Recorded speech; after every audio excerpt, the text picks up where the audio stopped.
Here we are in January of 1916, after the new year.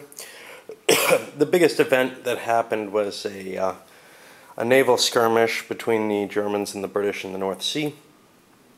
The Germans withdrew, but they sunk 5 British battle cruisers, which worked out to be a major naval victory for them. They didn't get control of the North Sea, so they're still facing the blockade, but in terms of national will, the Germans leapt way ahead. The British actually got slammed down to around the low teens, but they reformed the government and managed a couple of things to get their national will up through some of the events at the end of the turn. In Africa, we've got, let's jump to the important stuff first. In Africa, we've got the Germans marching out of South Africa back to retake East Africa. The British and French are reforming in Central Africa, try to combat that. The Germans just have such an advantage there. There are a number of little inconsistencies in the game. One is the naval rules. They do allow the British, the Germans to almost always get that national will victory, and then they can sail out whenever they like. That bothers me. The African battles bother me as well. The Germans just have too much of an advantage with just the native troops, and if they're not using the native troops, if the British start using real corps down there, they take real losses. So it's just not, it's not worth fighting. Africa's not worth enough to use real corps for, but the results are a little ahistorical. Another one is the manpower losses throughout the game. They're always way higher. The armies are way weaker at this point in the game and from now on than they were historically. These things bother me, and I'm not sure that there's any fix for them.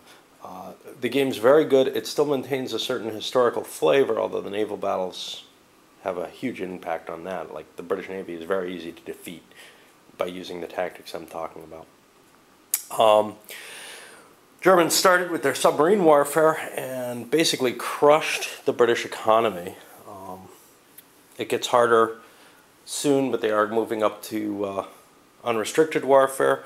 We've got, the Brits have put a bunch of escorts in to try to handle that, but they haven't organized convoys. They failed there. Let's look at what else. The fronts are pretty much unchanged. I got to move some troops around, but the west is the same. The Italian front's the same. Everybody gave up in the east front. The offensives just cannot continue into the winter. That's basically what happens. Still that exciting position where the Turks are sitting ready to go into Azerbaijan. The Russian army is so badly denuded of troops that that's a serious issue. The Austrians did pull an army off the Balkan front and move it over to the Italian front.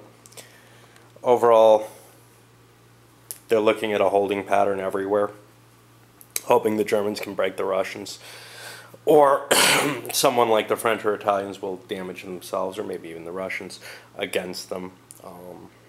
It weakens the position in the Balkans. There may be an issue there. Biggie, Romania is almost ready to enter the war on the Entente side. That's going to be almost impossible for Austria to handle. I mean, they just do not have the troops to extend over to there. So if Russia doesn't crack pretty hard, I don't know what the Austrian army is going to be able to do.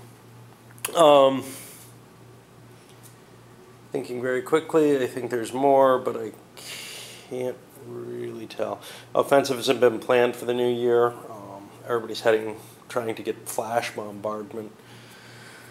Germans are building tanks in Straßtruppen. French are building tanks still. Trying to prepare for this upcoming offensive, but the troops just aren't there. I don't know how well it's going to go. All right.